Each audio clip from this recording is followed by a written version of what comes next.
no capítulo 6, a partir do verso 6, Jesus ele nos ensina a oração do Pai Nosso. E dentro dessa oração do Pai Nosso tem uma parte que muito me chama a atenção, que diz assim: Pai, perdoai as minhas ofensas, assim como eu tenho perdoado aquele que me tem ofendido. E a minha pergunta para você é: como você tem perdoado as pessoas que têm ofendido você? Qual é a forma que você tem agido com essas pessoas? E eu gostaria que você parasse para meditar, e eu queria te chamar a atenção a forma que você tem lidado com as pessoas que têm desprezado você, caluniado você, ofendido você. Qual é a forma que você tem agido com essas pessoas? Porque Jesus ele nos ensina a oração do Pai Nosso e diz: Pai, perdoa-me da mesma forma que eu tenho perdoado aquele que me tem ofendido. Isso é muito sério. Qual é a forma que você tem perdoado aquelas pessoas que têm ofendido você? Porque na oração do Pai Nosso nós estamos orando para que Deus nos perdoe da mesma forma que nós temos perdoado as pessoas. E qual é a forma que eu tenho perdoado? De que forma eu tenho perdoado as pessoas que me têm ofendido?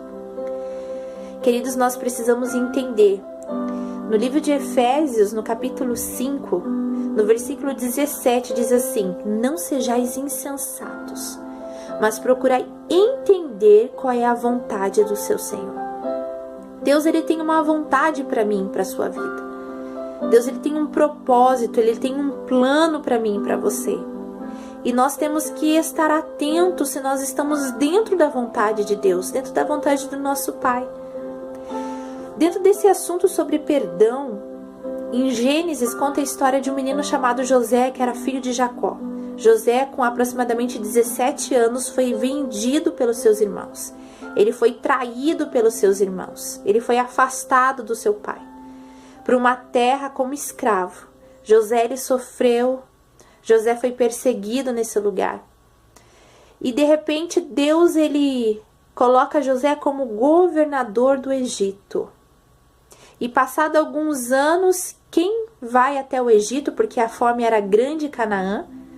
Os seus irmãos, os mesmos que tinham vendido José. Eles sabem que no Egito tinha suprimento, tinha comida, e de repente Jacó envia os seus filhos e fala: vão até o Egito para que vocês possam buscar mantimento. E os seus irmãos foram até o Egito. E quem era que estava como governador do Egito? José. E essa passagem muito me chama a atenção, porque tem uma palavra que fica em Gênesis, no capítulo 45, diz assim no versículo 7: Pelo que Deus me enviou adiante de vós, a fim de conservar a vossa sucessão na terra, e para guardar-vos em vida para um grande livramento. Uau!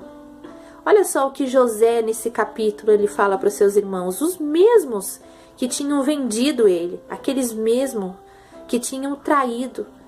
José olha para eles e entende a vontade de Deus. José fala para os seus irmãos: olha, Deus me enviou na frente de vocês. Deus ele me enviou para que eu fosse uma resposta para vocês nesse tempo. E novamente eu queria te chamar a atenção, para que você prestasse atenção. Qual é a forma que você tem perdoado as pessoas que têm ofendido você? A forma que você tem lidado com essas pessoas? Porque Deus ele tem uma vontade dele que é perfeita e agradável, até para o momento em que nós somos traídos, até para o momento em que nós somos caluniados, perseguidos. Quando nós falamos de renúncia e cruz, quando nós falamos de vida com Jesus, logo nós podemos entender que nós vamos seguir as pisaduras do Mestre que é Jesus. Essas mesmas pisaduras nos levarão num lugar em que nós vamos ser traídos, nós vamos ser humilhados e nós vamos ter que lutar contra a nossa vontade. Em Isaías, no capítulo 53, diz, a partir do versículo 3, que Jesus foi um homem experimentado e Jesus foi um homem de dores. As pisadas de Jesus vai nos levar em um lugar em que nós vamos ser traídos, sim. Nós vamos ser caluniados, sim. Nós vamos ser desprezados. E nós temos que entender, como diz em Efésios capítulo 5, versículo 17.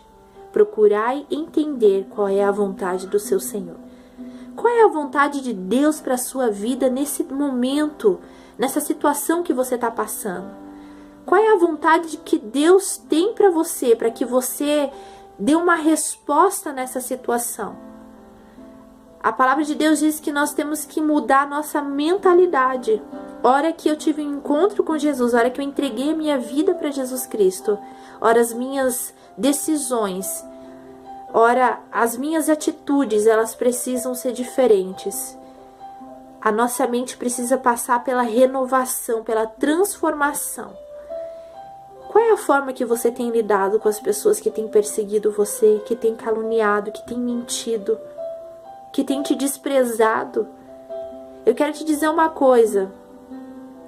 Os irmãos de José venderam ele, mas Deus estava nessa situação. Deus queria que José passasse por toda essa trajetória. Uma trajetória de dor, uma trajetória de tristeza. E você pode falar, nossa, mas Deus, ele quis que toda essa situação acontecesse com José? Sim, ele quis. Porque Deus estava preparando José. Deus não poderia colocar como governador um menino mimado, um menino que não sabia lidar com as suas emoções. Deus estava treinando José para um propósito. E eu quero te dizer algo, talvez essa situação, essa pessoa que você não quer liberar perdão, essa pessoa que te ofendeu, essa pessoa que te caluniou, talvez seja Deus. E eu acredito que se você entregou a tua vida para Jesus, se você decidiu, de fato, caminhar com Jesus, tudo que acontecer na sua vida é pela vontade de Deus. Se de fato você não procurou essa situação que você está vivendo hoje, e você está sendo perseguido, você está sendo humilhado, você está sendo caluniado, desprezado, é Deus te aperfeiçoando, é Deus tentando te ensinar a amadurecer os teus sentimentos, é Deus trabalhando no seu interior, para que você possa entrar no plano dele, no propósito dele. Deus tem um plano, um propósito e uma vontade para mim, para a sua vida. E nós precisamos estar atentos para aquilo que tem acontecido, para que nós possamos saber lidar com as situações e com toda a circunstância que está acontecendo em nossa volta. As pisadas de Jesus vai nos levar a um lugar de dor, um lugar de sofrimento, um lugar de desprezo. E quando eu digo de dor, é aquela dor que renuncia à nossa vontade, que mexe no nosso orgulho. É esse tipo de dor. Então eu queria te chamar a atenção, para que você pudesse parar um pouco, para compreender aquilo que tem acontecido na sua vida. E talvez se você não está vivendo a vontade de Deus, eu quero te chamar a atenção nessa tarde, nesse dia que você está escutando essa mensagem. Efésios 5,17. Não seja insensato, mas procure entender qual é a vontade do seu Senhor. Em toda situação, seja ela no momento de dor, no momento de alegria, Deus ele tem uma vontade. Deus ele tem uma vontade dele para que nós possamos agir da forma dele, com a natureza dele, não com a nossa natureza. E eu queria te chamar a atenção nessa tarde para que você pudesse, nesse dia, para que você pudesse meditar nessa palavra.